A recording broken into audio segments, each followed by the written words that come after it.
All right, welcome back. Well, Halloween, it is next week. It's crazy. It's already feeling cold. Right. Now we're already on Halloween, but something, even if you don't have trick-or-treaters at home, what you need to be aware of is safety as far as traffic on Halloween. Right. There's a lot of aspects coming into the holiday with kids being out and about in our neighborhoods, and it's important to remember that those little guys are going to be out and about. So for drivers, motorists going through your neighborhoods, slow down. You're watching for kids that are not watching for you. And they may be darting out between parked They're cars. running to the different They're going houses. from house to house. They're trying to catch up with their friends. They're going to be everywhere. So watch for those little guys. And parents, make sure, first off, be with your kids. You know, enjoy the holiday for one. It's a fun time, so participate, be out with them. But keep an eye on them. Make sure they're watching both ways before they cross the street. Make sure they have something reflective on them to help being seen at night. And if the kids are a little bit older, make sure they've got a flashlight or something to where they can see in the dark and cars or passerbys can see them. And reflective, what options are there for kids? Well, you definitely don't want to go the total geek route and have a big reflective vest. That's going to ruin your costume.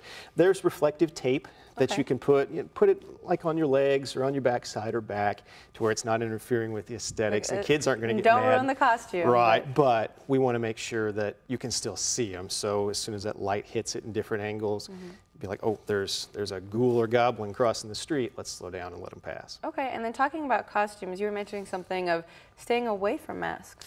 The trend has kind of been, as far as safety goes, to rely more on face paint as opposed to a mask, because if the mask will shift, you've got those little bitty eye holes. It's very hard to see through those. It might obstruct their vision. So, and when you're looking through it, you're seeing straight ahead. You're not seeing your peripheral. You're not seeing side to side. So we've been encouraging face paint, and if it works for your costume, great. If not, and you go with a mask, parents, be there with your kids. Hold their hands. You're crossing the street. You're never too old to hold your parent. Right. Hey, I've got kids, I know. So there you go. So real quick, with traffic, what times do you think we're going to see more kids out and about? The prime time in most neighborhoods and most areas, communities, is roughly 6 to 9, 6 p.m. to 9 p.m.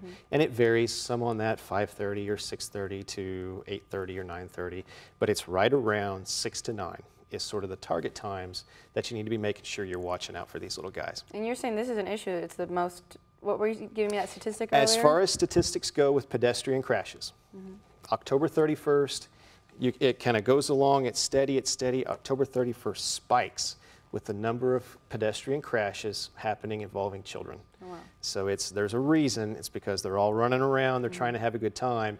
Let's help them have a good time in our neighborhoods, in our communities, by doing our part to help keep them safe. All right, and real quick, talk about candy. How can we make sure it's safe? Make sure when you the kids bring home all their loot, go through it, make sure it's not tampered with, make sure the packages haven't been opened or messed with, and try to avoid giving the food or candy that isn't in a wrapper or isn't secure. That way you know it's safe and not been messed with. All right, well, Sergeant Philip Hensley, thank you so much for joining us today. You're very welcome. Glad to be here. All right.